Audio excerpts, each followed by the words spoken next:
हे बैतलहम एफ्राता, यदि तू ऐसा छोटा है कि यहूदा के हजारों में गिना नहीं जाता, तो भी तुझ में से मेरे लिए एक पुरुष निकलेगा जो इस्राएलियों में प्रभुता करने वाला होगा, और उसका निकलना प्राचीन काल से वरना अनादि काल से होता आया है।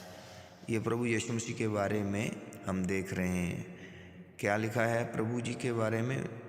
उसके आने से पहले मीका की उसकी किताब में जो 5वां अध्याय है उसमें लिखा हुआ है क्या?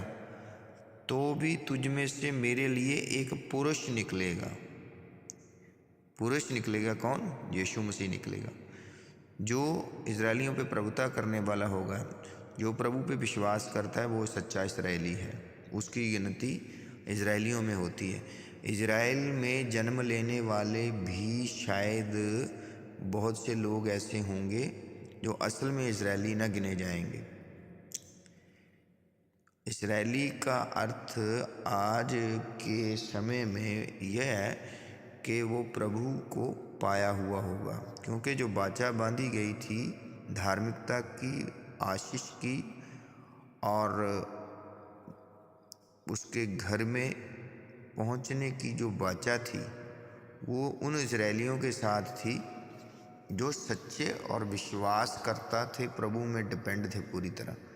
लेकिन वो भीड़ जो जंगल में मर गई, और कुछ लोग जो बीच में इजरायली होने का सिर्फ नाम ही रखते थे वो नहीं थे। तो जो विश्वासी हैं आज के, वो इजरायलियों में उनकी गिनती होती है, असली इजरायली गिने जाते हैं। इस कारण वह उनको उस समय तक त्यागे रहेगा जब तक जच्चा उत्पन्न न करे। तब इजरायलियों के पास उसके बचे हुए भाई लौटकर उनसे मिल जाएंगे। इसका बहुत गहरा भेद है आने वाले समय में, और हो भी रहा है और होता भी रहेगा। ये भविष्यवाणी है उसके बारे में। जच्चा उत्पन्न ना करे, कलीसिया के बारे में ये बोला जा रहा है। और भी अलग तरीके से पैराबल में गहरा भेद छिपा के वचन यहाँ बोलता है प्रभु का। और वह खड़ा होकर यहोवा की दी हुई शक्ति से और अपने परमेश्वर यहोवा के नाम के प्रताप से उनकी चरवाही करेगा। वे सुरक्षित रहेंगे। क्या रहेंगे?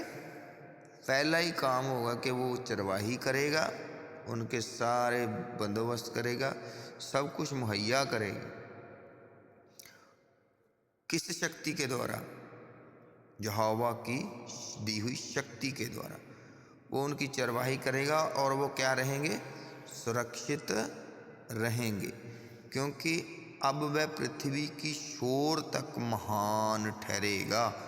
वह शांति का मूल होगा, जड़ होगा। मतलब उसका सिस्टम जो क्या करेगा? चरवाही करेगा, और लोग सुरक्षित रहेंगे विश्वास करने वाले,